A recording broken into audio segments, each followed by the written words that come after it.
Hello and a very warm welcome to today's Linkability Insights show. I'm your host, Linnea Johnston. Thank you so much for joining us.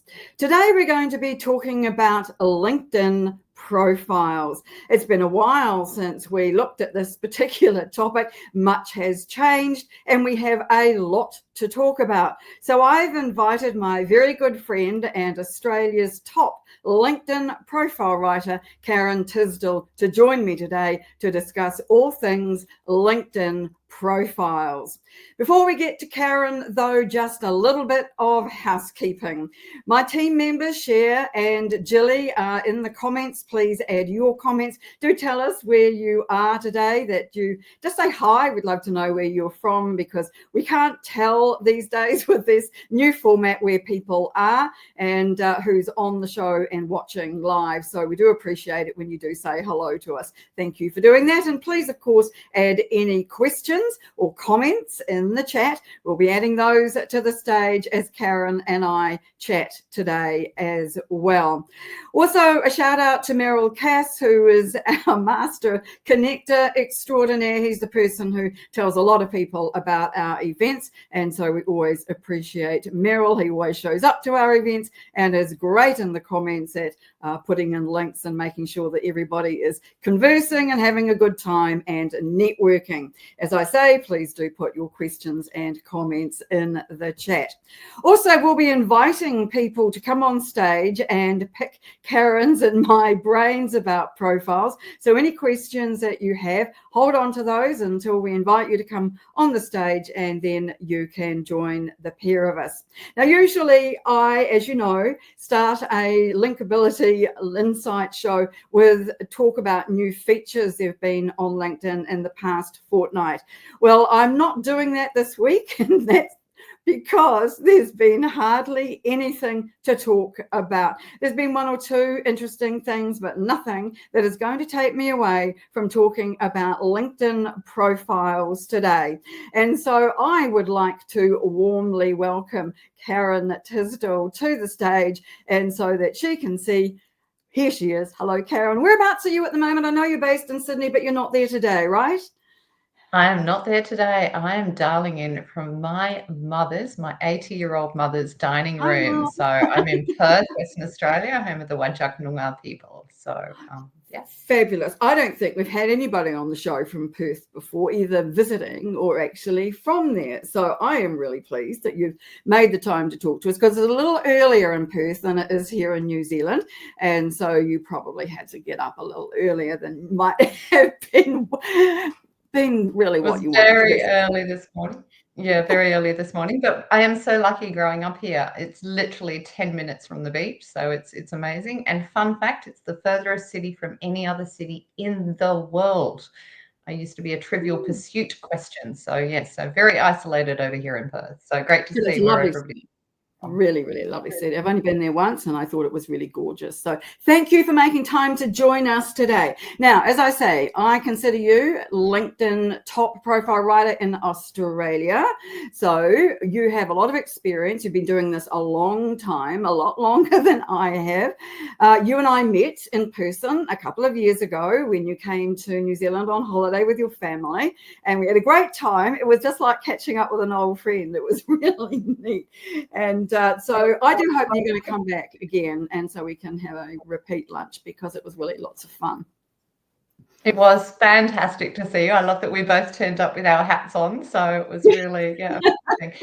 My family didn't want to. We had such a short trip in New Zealand. They were like, no, you can't go and catch up with this person.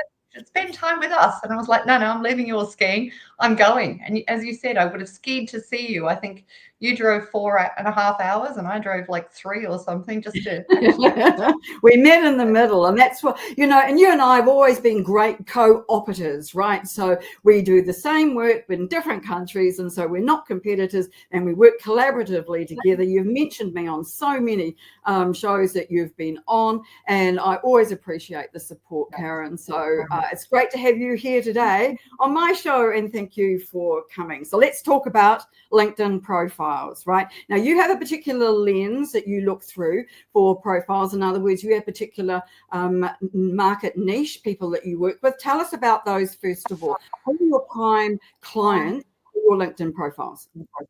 Yeah, my ideal clients are actually the trickiest. I suppose 16 years of writing LinkedIn profiles.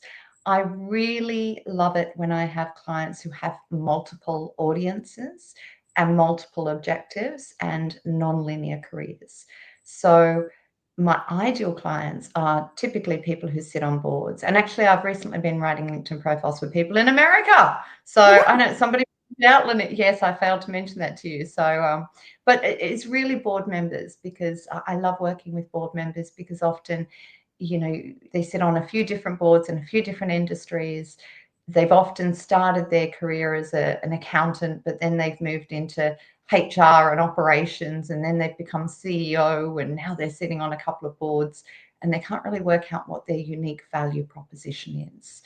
And they understand as well, board members understand that your LinkedIn profile is your digital handshake. It's how people find you. It's how people remember you.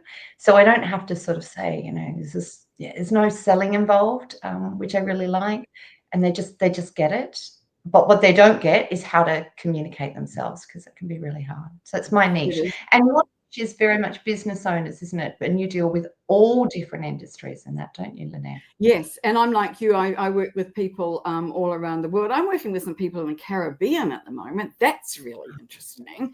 Really high-flying women who are CEOs of companies, and it's fascinating because it's being stuck in New Zealand, which is at the bottom of the world, next stop Antarctica, right, just down the road. I feel, because I'm working with people around the world, more involved in the rest of the world. I can kind of be part of what's going on internationally, and I don't feel quite so isolated. And that's one of the reasons why I love LinkedIn so much, is because you can do that. There are the opportunities to get to know people in different places that you wouldn't normally run across. I don't get to Sydney all that often.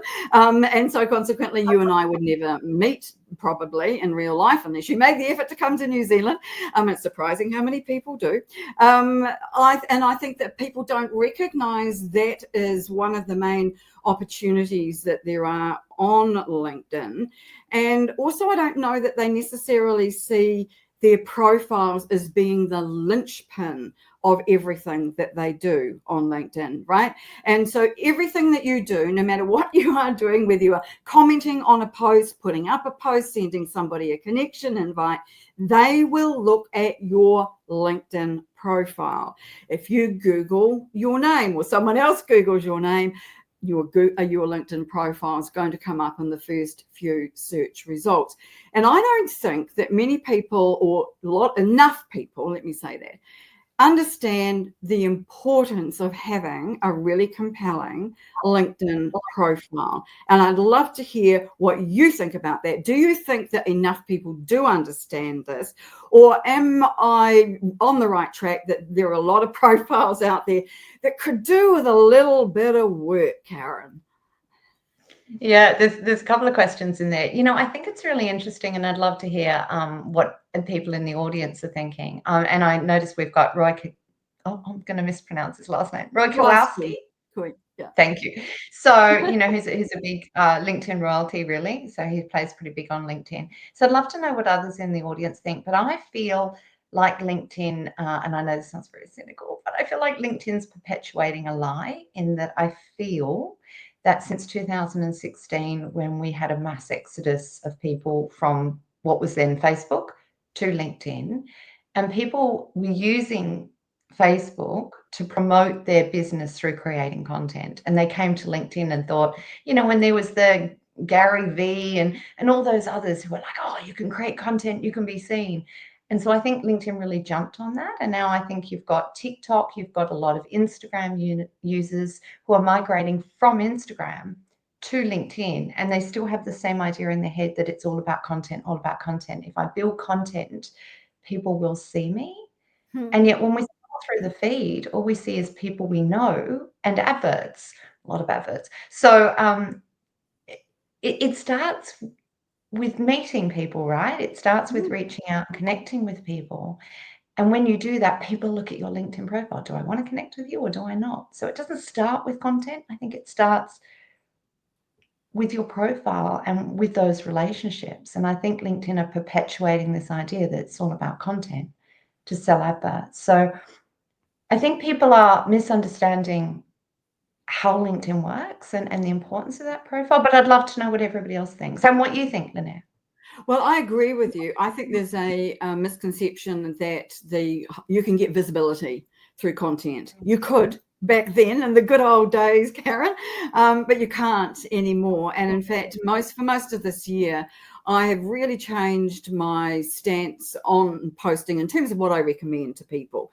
So this is a situation of do as I say, not as I do, because I post content all the time because that's what I do. It's what I love to do. But I think that for most people, there is not nearly so much visibility through content, and that they are better off using other forms of other tactics on LinkedIn. So that might be, then it comes into what you're saying, developing relationships with people, which you can do through direct messaging. You can do through commenting on other people's posts, which of course then does help the visibility on your posts. But with organic reach so in the doldrums, I really do think that for most people, they don't even need to post at all anymore unless they want to be seen as a thought leader. So if you are, for example, a job seeker, or you're here to promote your business, then it may not be that you need to put up content. I mean, I do think that content has a role. Please don't get me wrong that I'm saying there's no need to put up content, because I don't believe that. But I don't think the importance of it is there to such a great degree.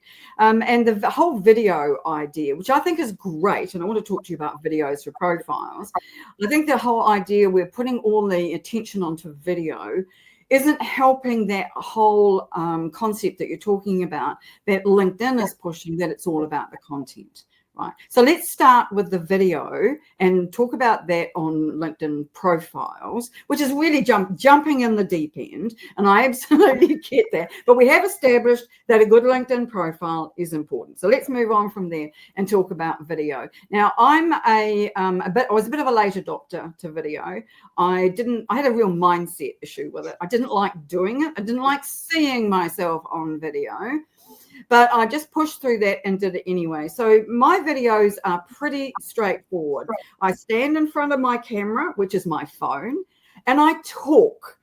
And now, you know me, Karen, I can talk the legs of a hind legs off a donkey, whatever the phrase is.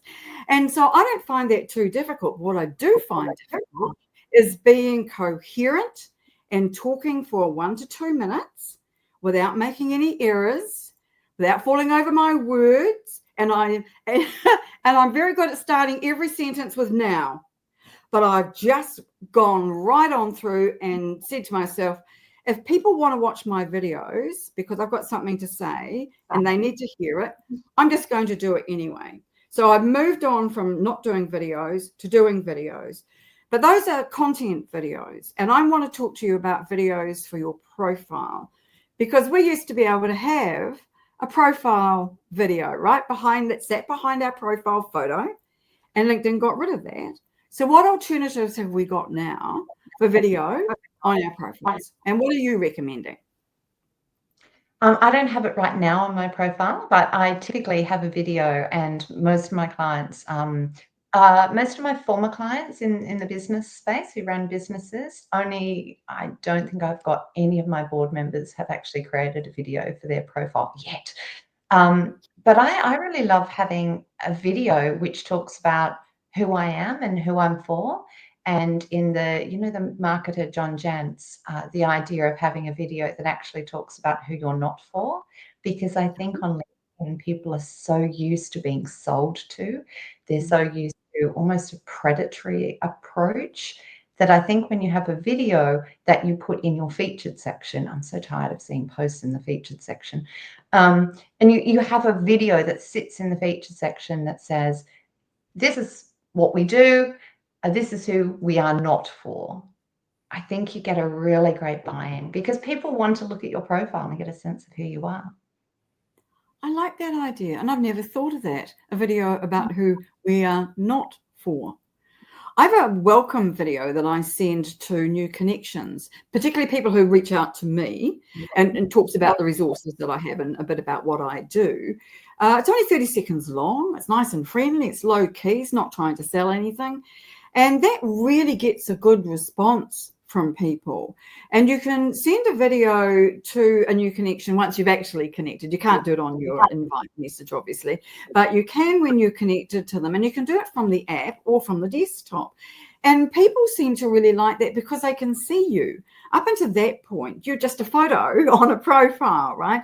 But if you are reaching out to people who have already said they're interested in what you do because they've connected to you, then telling them a bit about what you do and how you can help them, I think makes a lot of sense. Now, some people, like our friend Roy Kowalski, he does individual tailored videos for every new connection.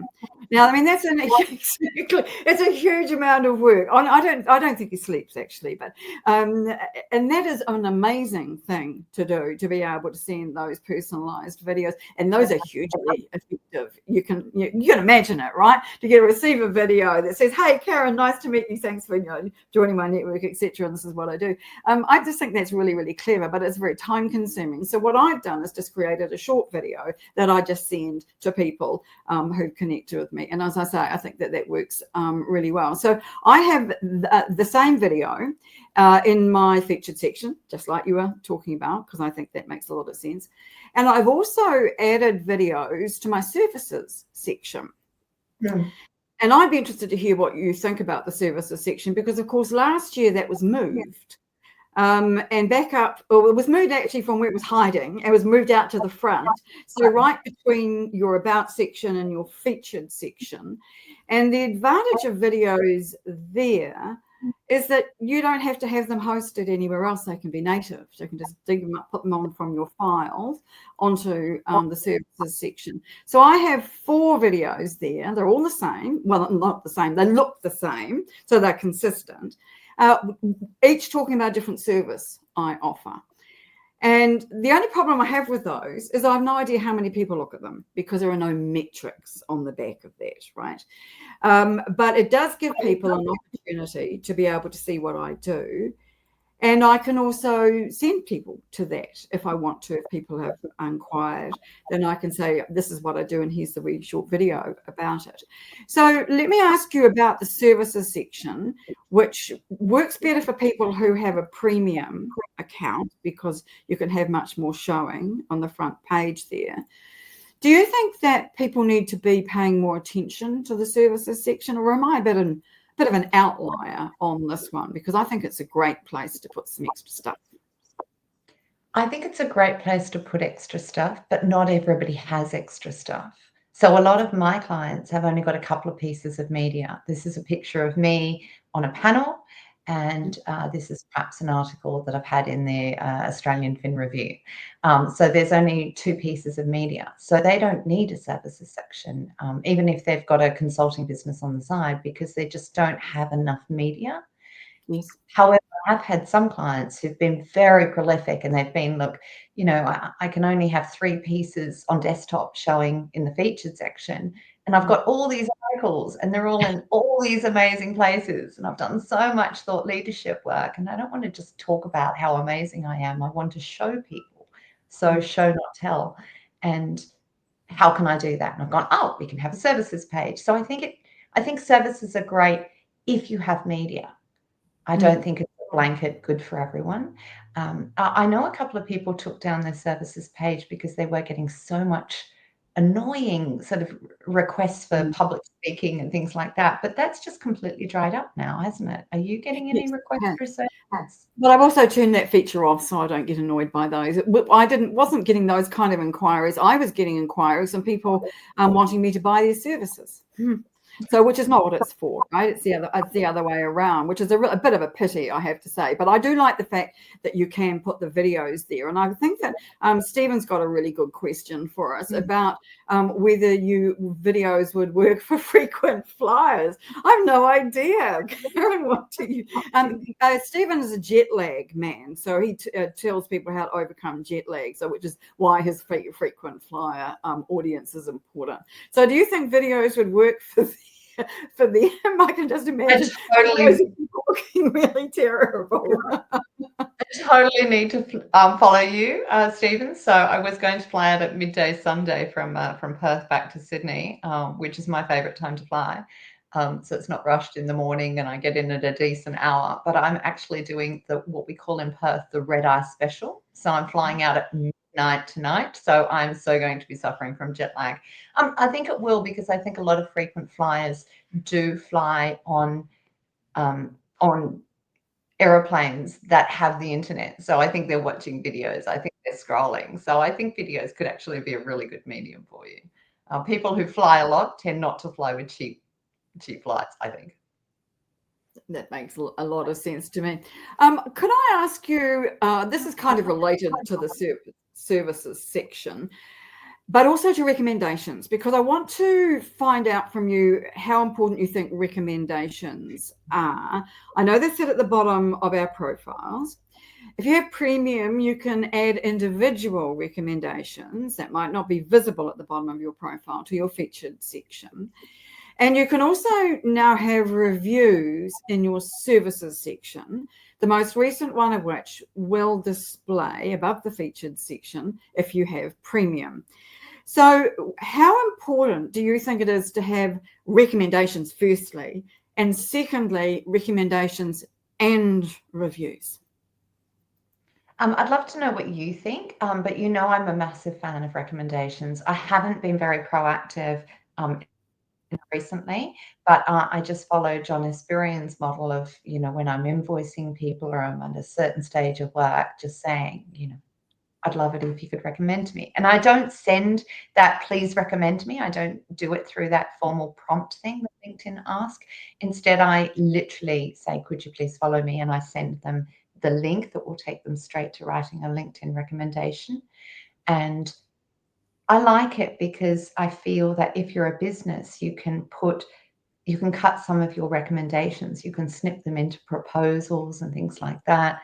I don't like it when I look on websites and I say, see, John from a company in the cleaning business said this about us. And I think, well, what's John's last name? Who's the name of the company?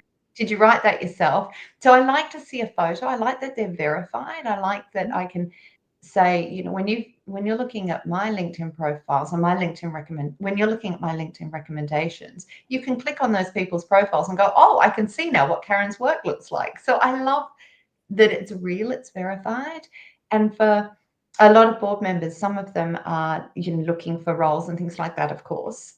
So we can snip some of those into their resume, into their cover letters, all sorts of things like that. So I love it for job seekers and I love it for business owners because you can show it. But what do you think? I mean, it doesn't help with the SEO. It doesn't help us to be found, but I just think it converts on a human to human level, providing we use them in other spaces. Yes, and I think that we probably don't as well as we could or should. My issue with them showing in the feature section, which I do have at least one, I hope, sitting in there, is that they don't display very well, Karen. Any of those extra sections that you take from your profile and you put into featured, whether that's a skill or an education or a role or courses, licenses, certifications, whatever they are, there's about 8 of them you can do now. They just don't look great. There's no visual interest to them, which I find really very disappointing. But I do think they're important to have because, as I say, you can only see the top 2 recommendations and they're right at the bottom of your profile. And where I love so I'm with you, social proof, absolutely important. Get as many as you can. And the best way to get them is to give them. It's always that way, the whole reciprocity thing on LinkedIn. So I think that people don't really know much about the reviews, though, the 5-star reviews that sit in the services section, and they operate differently. They're a bit more tricky. You have to ask someone, you've got to invite someone to give you a review, and you always want to make sure it's 5 stars. So you have to trust them to do the right thing, and it's a bit more risky, but they do show up there in that section, in the services section. So do you think that people like board members should be looking for 5-star reviews for their profiles, or is that really kind of like doesn't fit for C-suite people? I don't think it really fits for C-suite people, because and also I just feel that a lot of C-suite people are juggling so many other things. If you are running your own business, you're in the business of marketing. You're in the business of getting clients. However, if you are a C-suite person, we have a really short tenure here in Australia in terms of our turnover of CEOs. So we churn through them quite quickly. So you almost always need to be looking for that next job while you're in a role. And you're also managing your company as well. So I just think sort of trying to get 5-star reviews and also get the right connections and also get recommendations and also make sure that you're keeping your LinkedIn skills updated, because they're actually really important on your LinkedIn profile to your visibility, and do all of these other things. I think it's just one more thing that I think, just take that off your list. Yeah. For me, that's what I'm saying. But, if you disagree, I think that totally makes sense. But for me, I just feel the more complicated I make LinkedIn by saying, and you could do this. Just because you can doesn't mean that it's a high priority. And I think it's all about a matrix of priorities, if you like. And I just think for people who are looking for roles, that services section and adding that, it's just, you're much better I feel, instead to invest time in getting connections. But I'd love to hear disagreement on that. No, I love that idea. And I love the fact that you and I see things slightly differently, because it gives people the opportunity then to weigh these things up and hear arguments for and against. And I think it also depends, Karen, on the situation, on who the person is and their objective, right? So my objective is on my LinkedIn profile to have as much as possible, all the bells and whistles. I want people to see what's possible on a LinkedIn profile. I don't always recommend that they follow my lead when it comes to that one. But I do want to ask you about scrolling banners, because this one does seem to be a bit contentious. We've had these since the beginning of the year. And if you are a premium member, you can have up to 5 scrolling banners at the top of your profile.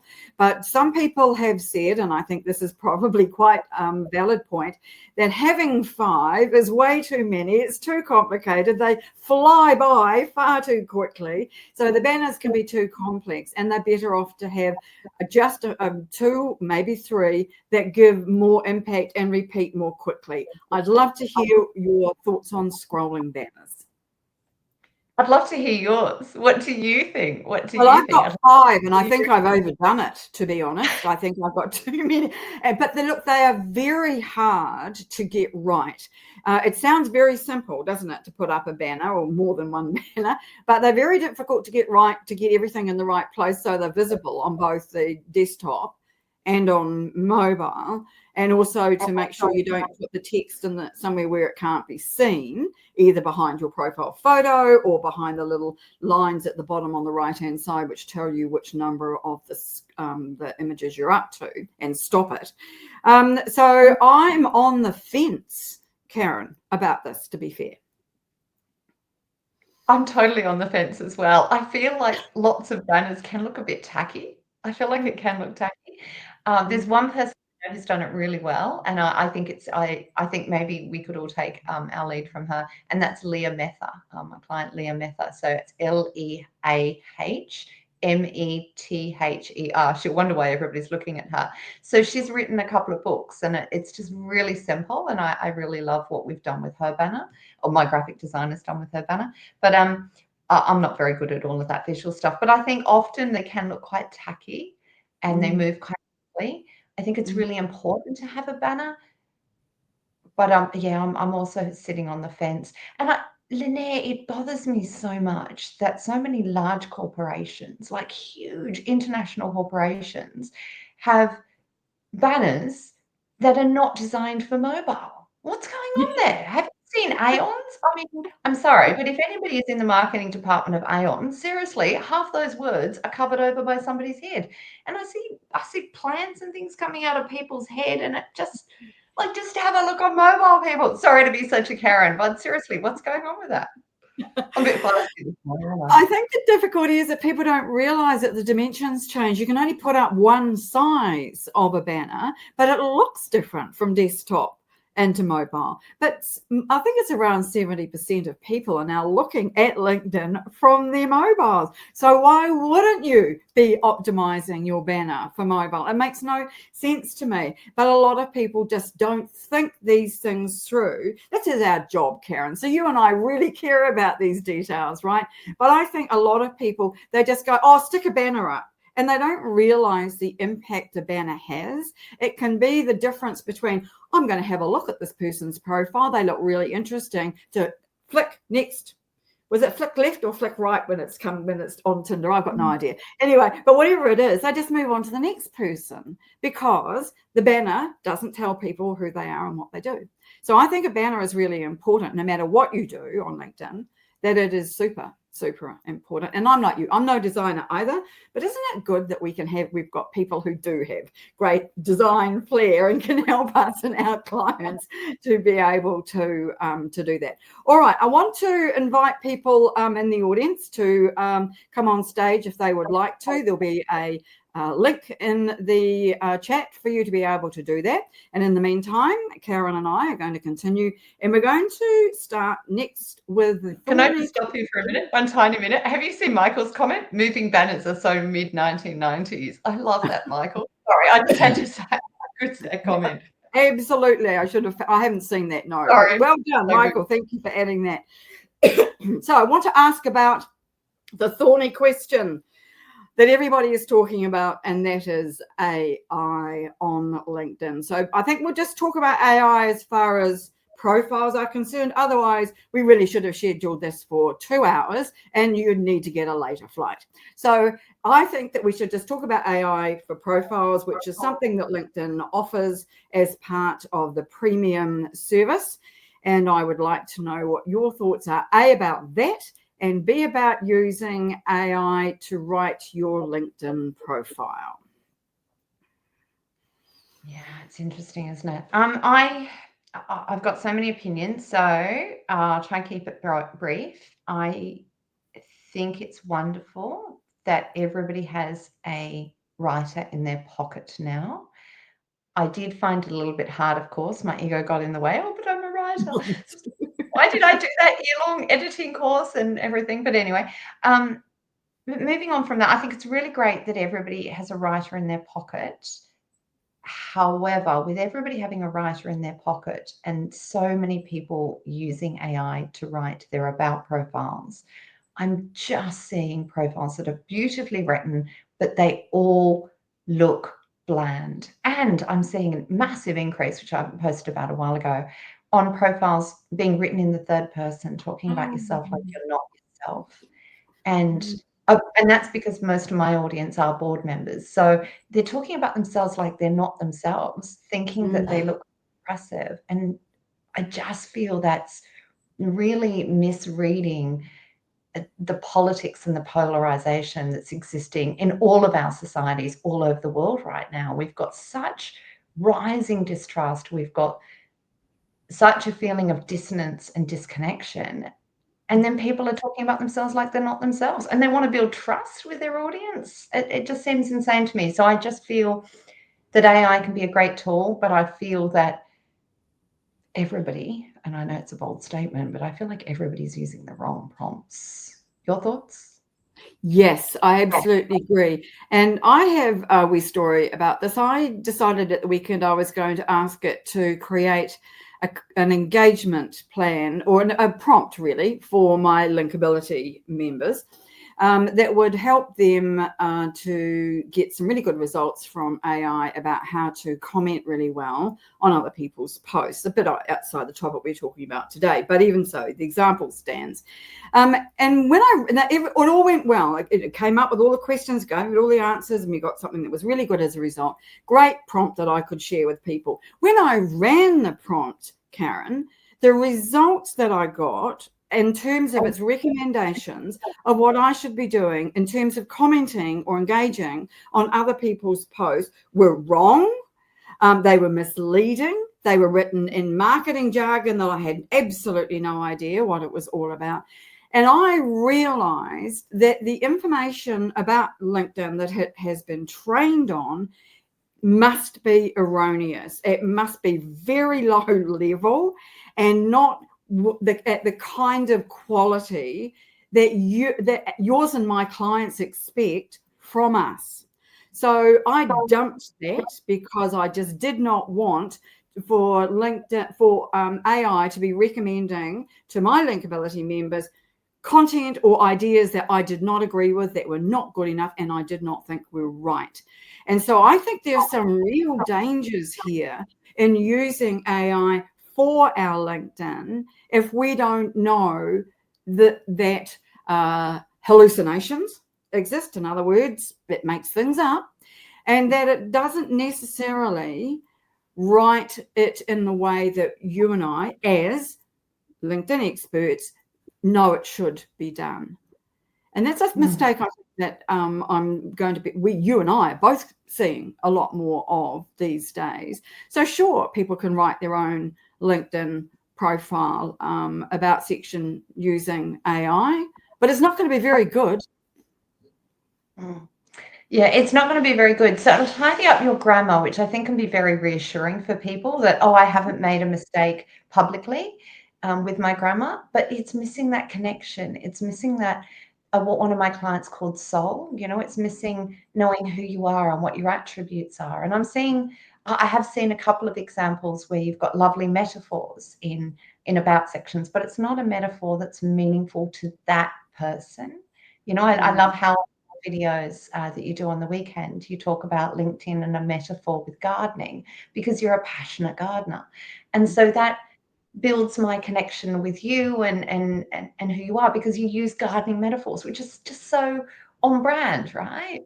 And so to have these random metaphors and a real dissonance with your audience, I think is just completely misreading the state of the world at the moment. So I think we really need to think about, what do our audience need to see?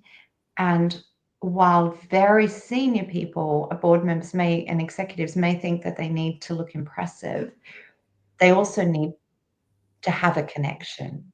They also, you are not your audience, and we need to remember that. That's absolutely true. Should we talk about some of the new features there have been in the last couple of years? Because as you know, I keep an eye on new features on LinkedIn. That's the reporter in me coming out. I like to know what's new and what's happening. And so I took all of last year's new features on LinkedIn. There were more than 250 of them. And the 100 or so there have been this year. And I put them together. And I've got a document which we are putting, we actually think we've already got it online on the website, where people can go and have a look at it, of all the new features to do with LinkedIn profiles.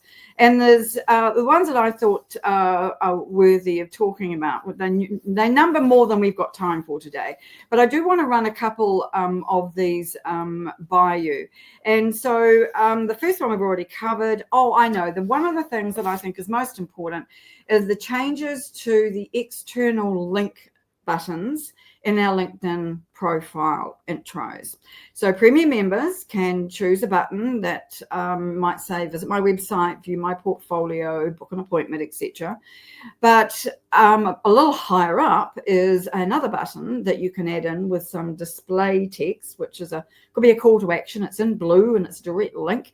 And both you and I have got these on our profiles, Karen, and they take people directly to somewhere where people know they're going to go because you said that in the text. Now, just recently, it was announced that is disappearing. And for some people, it has disappeared. You and I have both still got ours, which is really cool. But when that disappears, people who don't have premium will be left without any external link in their profile intro. And I feel that is a shame because I know that it's not going to be important necessarily for job seekers to have an external link, but it would be for board members to have an external link to somewhere. So do you have an opinion about this disappearing, which it hasn't for us yet? It hasn't for us yet. And I also heard, and I don't know if this is true, because, I was smiling when you said, let's talk about new features, because, you are known globally. Other LinkedIn trainers all over the world follow you to find out what's happening on LinkedIn. So I love that. Like, go you, you are like, you're one of two top reporters on LinkedIn changes in the world. So it's a fantastic reputation you've built there in really quite a short time. It is really disappointing that they're changing it. I understand that. Oh, sorry. So what I heard the rumor was that if you go and edit these, then you lose it. Is that true? Do you know I would imagine so. I would definitely imagine that is the case. So if you've got one, leave it, would be my advice, yes. Don't edit I haven't tried, Karen, because for obvious reasons. I definitely don't want to lose it if I don't have to. And so as far as I'm concerned, it is still a rumor, but that makes logical sense, doesn't it? It does make logical sense. I do think it's disappointing, but I also have to keep reminding myself that LinkedIn is a business. You know, it is a business, and it's in the business of, or was in the business of, selling memberships. So LinkedIn primarily and traditionally has made its money through memberships. It's already pretty much at probably saturation point, especially here in Australia. And I would suggest in New Zealand as well, in the Antipodes, and probably in America, but not in other countries, not in Europe. I would suggest it's probably at saturation point in terms of how many premium member profiles they've got. But I think in other countries, they're trying to shift the needle and get more people in India and other countries to buy LinkedIn Premium. So I think this move, it makes sense from a monetary perspective. I don't like it, but I would, frankly, to be contentious, I would rather LinkedIn did that than continue to put more adverts in our feed, because this idea of trying to make, and I know we're not here to talk about content, but the idea of trying to make the feed just full of adverts as another way of building money for LinkedIn just annoys me. And I think it could really be the end of LinkedIn if LinkedIn's not careful. I think you're probably right. Now, our jet lag man is coming on the stage to give you some ideas about how to avoid jet lag, getting from Perth back to Sydney. Stephen, is that right? Is that why you're here on the stage with us today? Red-eye special. Absolutely, I can do that. And also, Karen, you're flying east, which is harder than west. East is a beast and west is best. So most people find flying east harder, but I've got this wonderful little gadget. They're an Australian invention, and they're made in Australia. These are jet lag glasses, and they're shining bluish green light. They wake you up. It's like having a shot of coffee. So that's one idea. If you can't get out in the sun, use these. You know how your mobile phone has a night setting and everything goes reddish? It's to cut this out. So this is the opposite of that. There you go, Karen. Free advice on how am I going to get those glasses in the next few hours? Anyway, I'll have to check you out. You'll have to drop me a little thing with your website. I've already noted I'm following you, so follow me back. Stephen, did you come on to talk about LinkedIn profiles perchance, or no? We were just I'm feeling very virtuous because I finally went to your website, went through, and I thought I really need to change the banner. And I've changed the banner. I'm mostly happy with it, not 100%, because the logo hasn't quite translated perfectly, but it's a much better banner than it is. And it just says, let me see, and I just came up with it last night. I fix jet lag safely, naturally, permanently. Oh, I like that. Have you got LinkedIn Premium? Those are a lot of words on one banner. So they're all up the top, so my head doesn't get in the way. And then the logo is down the bottom, and my head does get in the way, and I really don't care about that. But with LinkedIn Premium, you could think about having two banners and splitting those words so that you've got some of the words on one banner. I fix jet lag on one. That's four, actually. I fix jet lag safely now. Isn't it? Yeah, I don't know. I think with the banners, I feel like I'm trapped at a bus stop with those annoying signs that, it's just like, no. That's how scrolling banners feel to me. It just feels like those tacky things at the bus stop or the train stuff. Well, we are sitting on the fence on that. Tell us, how do you feel about those links? Are you using those 2 links? Have you got the 2 links, Steve, that I was saying, Linnea and I were both saying we're disappointed that LinkedIn are getting rid of one of those. And, how do you feel about that? Look, I've only just joined, so I'm still finding my way around and still thinking, okay, what I need to add, what I need to put here. So I can't, I do have a link to my website. That's the one, it links straight to jetlagguy.com.au. And I'm fairly good at putting up content. I'm not good at predicting what content goes up. And interestingly, my biggest one recently, United Airlines are now doing daytime flights between New York and London.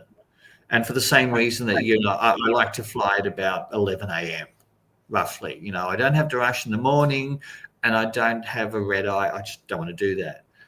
And most transatlantic eastbounds are red eyes and the night shrinks, and it's absolutely horrendous in terms of jet lag. It's the worst.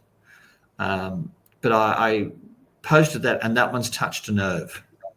Yeah. So, and what about your profile and your about section? Have you invested a lot of time in your about section? And Linnea, are you seeing, Linnea, a drop in people having a call to action on their about section? Are you seeing a drop in that? I feel like I am, and again, I feel that's an AI influence where LinkedIn, where AI isn't inviting people to connect again. Do you? What are you seeing, Linnea? And then I'd love to know, Steve. I haven't actually noticed it at all, Karen. So I'm don't know on that one. Do you have a call to action, Steve? AI, I'm fairly strict in what I do. I have 2 specific uses for AI. If I'm writing about something and I just want to get an idea of the subject, I'll generate an AI piece, but I won't use the words. I'll go, okay, I've got to look up this and I'll look up that, look into it, but it's not my voice. It's quite clearly not my voice, and I won't use it. And the other thing I have a specific use for is I get AI on Canva to generate images of red clocks out of sync, and it gives me nightmare fuel, which is exactly what I want because it represents jet lag. So I have a whole lot of these short videos of those clocks doing very strange things. So call to action on your about section and starting with something interesting. Do you do that, Steve? Because I see so many profiles start with, I'm a senior leader with 25 years experience in, and business profiles that are written as if they're a resume. And I'm like, oh, are you looking for board roles and other roles, or are you running a business? And they're like, no, I'm just running a business. And I'm like, oh, why do you have it written like a resume? How do you write your about section, Steve? I've got to rewrite that, to be honest. So that's my next. I've only just started with the banner. So, and changed the photo as well. The old photo was a bit, it was okay, but I've got a better one. It's crisper. It's professionally taken. So that's my next book is the about. So creating content, but not spending time on your profile first. Wow. Sorry? So you're creating content, but yet you haven't finished off your LinkedIn profile yet. I had done a basic profile, but I'm now going through and seeing all the things I've missed or could do better. So that's what I'm doing now. It's a very good website for that called linkability.biz, Stephen. I think you'll find some good ideas on that about your profile. That was my first port of call yesterday. So when I went and had a look at Linkability Biz, and it's like, oh, there's a lot here. Let me just do this bit. So I went and did that bit. All right. Have you asked everything of Karen? Because if so, we will move on. But do connect with her. I am complete. Thank you. You are complete. Thank you for joining us on the stage, Steve, and come back again. We have got someone else who's not on camera, so I'm not quite certain. I presume we can hear, and I have no idea how to pronounce your name. Hello. Hi, Linnea. Hi, Karen. Very nice to see you. Can you tell me how to pronounce your name? You can just call me Sajid. So that sounds fantastic. Do you have a question for either of us? Yes, I do have. So the question is this, Linear, and both Karen also can answer this question. Have you seen changes in the algorithm, especially the events also, right? Earlier, whenever Linear used to have those events, I used to get the updates in my feed saying that, hey, Linear's audio event. This was especially before when we had the audio events. You would get those posts saying that, hey, this event is happening, and it was easier to follow up on those events. Even if I have subscribed or even if I've said I'm attending the event, nowadays you don't see those kind of updates happening, right? Have you seen that change? No, Yeah. I saw on my feed this morning at 8 o'clock, which was 3 hours before our start time, the reminder about this event. So I have seen it. I don't always see it. And Cher and I were talking about that before the event. Sometimes it even can show up after the event, the point of which Yes. completely eludes me. But there you go. So I do think, I don't believe that we can now anymore really trust what we're seeing in the feed to be the things that we want to see, or we have even asked to see in terms of notifications for events or posts or anything else really, and that we really need to rely much more on our notifications and to take more proactive action. So when it's to do with an event, we need to put it in our calendar. It's the only way I can keep track of events is to put them in my calendar, and even then it's always a bit dicey. So in terms of events, I think that we are still seeing those, but they're much more variable than they were. Now, do you have a question about profiles? We've got Karen for another 8 minutes. I want to make sure that we use her to the best. We squeeze everything we can out of her today. I've got a lot. Good luck with that. Okay, I just have another sub question on that is, are you seeing that the paid users or people who have the premium account, their content is being pushed more than people who don't have the premium account? I'm not. Karen, are you? No, I'm not. And again, I don't think you're connected. Okay. Yeah. All right. Thank you very much. Thank you both. And Lynette, thank you for bringing in wonderful guests as always. Thank you. You're very welcome. Thank you for joining us today.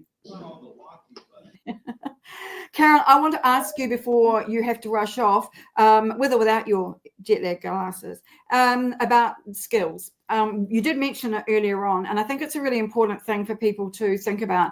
We can now have 100 skills. We can now reorder them into put the most effective first, or the most important first. We can also put them into various sections of our profiles. And I want to ask you about that because I've added skills to wherever it's possible, I've added skills to my different parts of my profile. But as we've already established, I'm a bit of an outlier when it comes to these things. And so do you recommend to your clients that they do add skills to each section of the profile that allows it, that's relevant?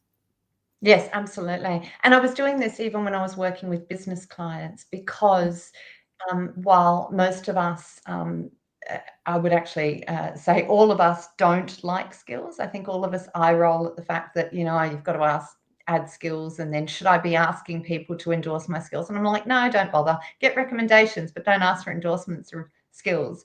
That doesn't seem to move the needle.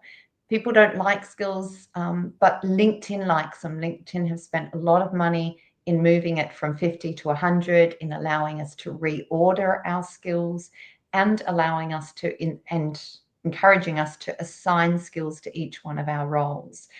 So if you just follow LinkedIn's hint that they're spending a lot of money on this section, it makes sense that how many skills you have will impact your visibility in a relevancy ranking search. The relevancy ranking search being the algorithm, not content algorithm, the profile algorithm that dictates how high you show up when somebody looks for somebody with your skills. So having the right word. So you can just put a keyword into the search bar, and if you've got that listed as a skill, you will show up higher. And it astounds me the amount of people, senior leaders, who've got a very highly strategic CEOs, board members who've just got P&L as one skill, and then they've got entire roles where they have no skills. And I'm like, and it lifts your visibility to have skills and assign them to each role, doesn't it, Linnea? Absolutely. Yeah. And I think one thing that people often miss too, Karen, is something that Kevin Turner talks about a lot, this particularly sexy title of market value filters, which I would think you could do with a much better title than that. But anyway, when you type anything into a drop-down menu on your LinkedIn profile, if you don't choose something from the drop-down menu, it can't be found in search because it's not in LinkedIn's database. And that, I think, is primarily true of skills, and that's the most important area. So if you do strategy, for example, but you do different kinds of strategy, then you need to mention those that are on the list that you actually do, because 100 skills is quite a lot to find. I think I've only got about 83 listed online, and I've been through it several times trying to find some more skills that I've got, Karen. I should actually put talking. I can talk really well, so I should be able to just put talking in. But I do think that people don't understand the importance of these market value filters, and that they have to be the things they choose, the keywords and keyword phrases that they choose for their skills and other areas of their LinkedIn profiles need to be in LinkedIn's database if they're going to be found. Now, we're running out of time, but I want you, if you wouldn't mind, to answer Daniel's question.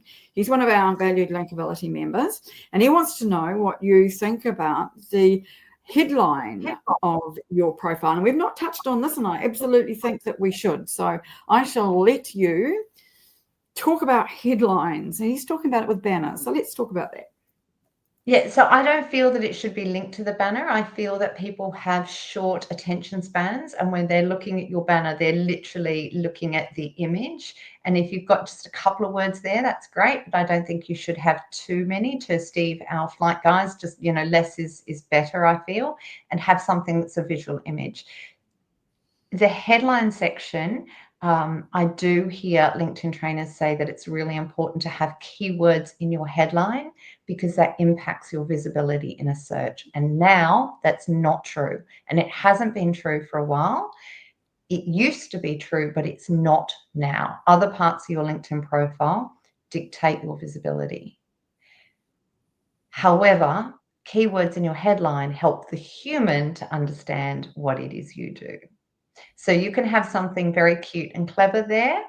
And I'm seeing some people, particularly academics actually, who've moved from Twitter to LinkedIn, and they've got some really, really, really cool headlines that make people laugh, and they're really quirky and interesting. And I've seen a couple of Canadians actually do the same. However, that can confuse the human. So, and don't start too salesy. We also have to remember that when you comment or you comment on somebody's comment, people can only see the first couple of words. So don't start with, I help business owners too, because I've already stopped reading, and it also tells me you want to sell to me. Yes. You have a plane to catch. I want you to please finish off with sharing one or two tips that you think are the most important that people might need to know that we might not have covered today, or even if we have and you want to reinforce them.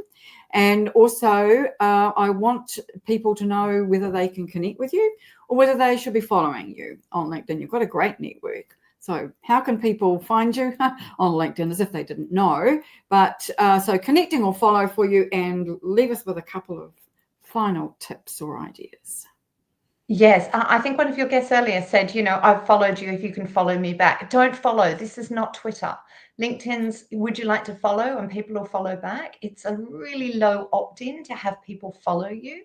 And you will get a lot of people will want to follow you compared to how many people will want to connect with you, because connecting feels like, we could direct message each other. It's too much. But it's also LinkedIn just trying to make itself easy and attractive to people who've moved from Twitter X. So don't follow, reach out, connect, build those relationships. I would not follow. In terms of profile tips, the one thing that I didn't cover that I think is really important is the experience section. I still see a lot of people in the experience section not link correctly to the companies that they used to work for. I think this is particularly true at the moment because we've seen a lot of companies have been bought. There's massive buying and selling of businesses in the last few years. And so the company that they used to work for doesn't exist anymore. You need to link to the new company because that lifts your visibility with everybody who has worked and is working at that company. It lifts your visibility. And then mention in that experience section what the company was called at the time. That will really lift your visibility and that relationship of who you know and who they know. I think that's brilliant and a very good point, and not something that, as you say, we covered or I would have even thought to ask. But that is a very good, valid point, Karen. Thank you so very much. And thank you for joining us today from your mother's dining room in Perth. Thank you. Your generosity, your expertise, two-time author, you're amazing. So thank you so much, Linnea. I really value we're a two-person fan club, you and I. So thank you for taking the time, and safe travels back to Sydney and your family. And thank you everybody today for joining us. Thank you for all your comments. There's been some really good comments. There've been some good questions that haven't related to profiles, which I've not asked Karen about. We might have to bring her back again for another round to talk about other things to do with LinkedIn. So thank you so very much. And just a reminder that over at linkability.biz, we have the PDF of the new features relating to LinkedIn profiles from the last 2 years. And you are most welcome to pop over there at linkability.biz under latest news in the top menu there and have a look at that. And while you're there, check out our linkability.biz members site. It's growing at a great rate of knots at the moment. People really enjoying what they're seeing there and being part of our community. So thanks again to Karen. Thanks again to our team, Cher and Jilly and Meryl. We'll be back again with another Linkability Insight show in a fortnight. Thank you so much for joining us, and bye for now.